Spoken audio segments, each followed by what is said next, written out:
Hey guys, welcome back to the channel. Got my review of episode 7 of Paramount Plus's Halo. Man. Man, oh man, oh man. The title of this episode was Inheritance, and immediately that gave me red flags, and especially based on the things that we've got in the last episode, I knew this was going to be a heavy Kwan focused episode. Man, oh man, oh man. Let's just dive right into it. Alright, so listen. I wasn't really like, this episode wasn't quite as bad. I'll be honest. It was not quite as bad as the rest of the show has been with Kwan's character. This it wasn't great, and to me it wasn't Halo. I'll explain that a little bit here in a minute. But this episode was not as bad as I thought it was gonna be. The way the story itself was not bad. The writing, the dialogue in this, the acting even itself, it wasn't that bad. It was a little cringy sometimes, but it was not actually that bad. I think they did a pretty good job here. However, like I stated earlier, this did not feel like Halo to me at all. This felt like more like a tribal war story with a little dash of pirates in it. That's what this episode felt like. So let's dive into some of the scenes. Do this review a little bit different from the other ones. Alright guys, so with that being said, we start out with Kwan in the desert on the buggy, the quad, whatever you want to call it, driving through the desert, going straight into a desert storm, which I immediately thought was the dumbest thing ever. You're gonna go into a desert, you're gonna go into a sandstorm essentially without any eye protection, face protection whatsoever. Like come on, really? Nope, not me. I work in a dusty factory. Nope, come on now. But when she does, she gets kidnapped, pulled out of the vehicle, snatched away, and taken prisoner, or so we think. Now, moving on, we go to a scene where Soren has returned to his home planet, or his station, the rig he runs, and one of his partners is calling him out after consuming large amounts of alcohol, is now calling him out for not sharing the bounty of Kwan, saying he went to Madrigal with her and kept the bounty all for himself, not knowing that Soren basically got outsmarted by Kwan, which to me still didn't make any sense to me, because he's a freaking Spartan. Even a failed Spartan should not be getting outsmarted by some random person with barely any military training. It shouldn't happen, but that's a gripe. I don't want to go too much on that. So Kwan is revealed that she has been kidnapped by a tribal group, the ones that her dad had spoke to about the ancient history of Madrigal, which this was interesting. Like I said, this is where the story got a little interesting, giving us a little history on Madrigal. A little bit of tribal stuff going on here with the drinking of the fire liquid stuff. I don't really know what it was, to be honest, but part of the ritual, I guess, to see if Kwan was prepared and ready to take on the task of whatever the Madrigal planet wanted from her, whatever the tribal ancient spirits wanted from her. So she drinks that. She gets sent back to the Condor, to where the chief had her captured and was going to bring her back to UNSC. Well, all that goes on, and then eventually she's placed inside what appears to be the middle of the tribal's living area. And she's put into what's like a sort of small octagon arena with the Master Chief, and she tries to fight him and take him down, and obviously she can't.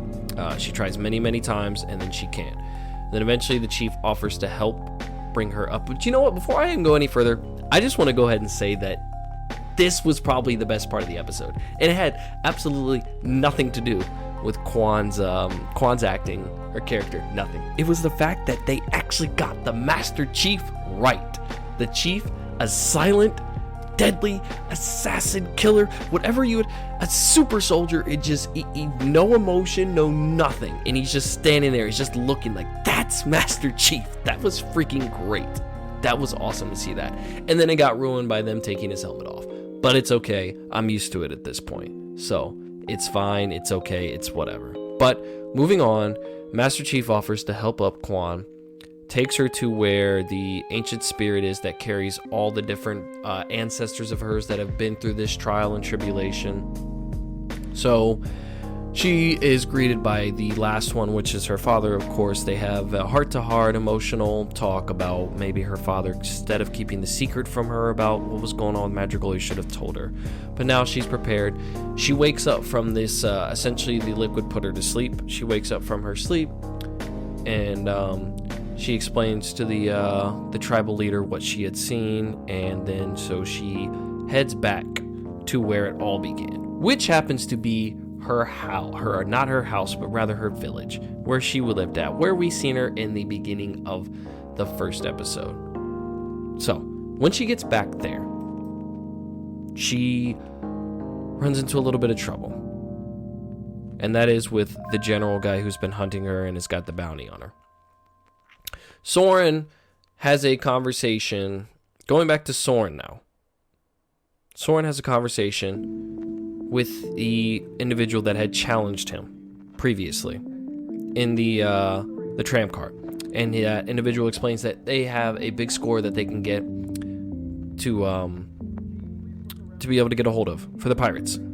They really this was an interesting scene simply because, you know, Soren almost gave me the idea that maybe he wasn't going to do something interesting to this guy. Maybe he was going to rather be forgiving towards this guy for his actions in the previous scene. Even the guy himself, he blames it on the alcohol. He says, you know what, I'm sorry, but I got this big score. Let's go get it. It's these slip space trackers. We can track people in hyperspace. Nobody can get away from us now. Let's go get it. So then they get to that scene where they go to get the slip space structures, and Soren drops a forklift on this guy's foot. Like, holy shit. He drops a freaking forklift carrying a pallet of heavy materials on that guy's foot. It gives him a little heart-to-heart about, you know, you're not ready for this, so cut it out. Don't do that dumb shit again. So, we get past that. Soren makes it back home. His wife tells him that Kwan is alive. Soren believed her to be dead, either gobbled up by the sandstorms or the general's men. So, his wife informs him that she is alive because the bounty has tripled now, so he has to head back to, or rather chooses to go back to Madrigal to help her out.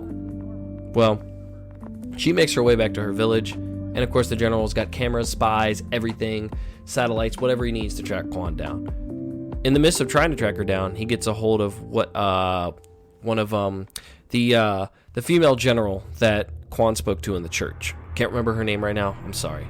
But he spoke to her, and she was reluctant to give any information, even though she didn't have any. Once he located Kwan at the village, he executed the general and proceeded to go to the village with about 2-3 dozen men. I don't know how many of them there were, but there was a lot of guys. He went there. Kwan comes up with a plan to destroy the village by basically nuking the little power, little fuel line right in the middle. Good plan. Pretty cool action scene. Cheap action scene, obviously. No Spartans, no Covenant, none of that, UNSC involved. But it was cool. It was awesome. It looked great. They get through this. They blow it up. And you know what? I just have to say, I was going to be really, really upset. Because, spoiler, the general gets burned alive. I was going to be really upset if somehow he made it out of this. Or if we see, because we don't really see. We see him get burned, the door shuts. But if he is alive, I'm going to be upset, because how in the hell do you survive being cooked alive like that? This is not Star Wars. You're not Darth Vader. That's not how this works. So, but overall, I'm going to give this episode a 2.7 out of 10. I almost said 10 again. God, why do I keep doing that? A 2.5 out of 10. Out of 10 again. There we go. 2.5 out of 5. I'd say it was not as bad as I was expecting it to be. I was coming in thinking the first 10 minutes of this episode, and I'm thinking, man, this might be a 1. But no, the dialogue and some of the action scenes saved it, and overall, you know, it wasn't too bad. Wasn't my favorite, but it wasn't super bad. They killed off a character that I found annoying in the general. They didn't do too bad with another character I found annoying, Kwan. And they also did the Master Chief right. And you know what?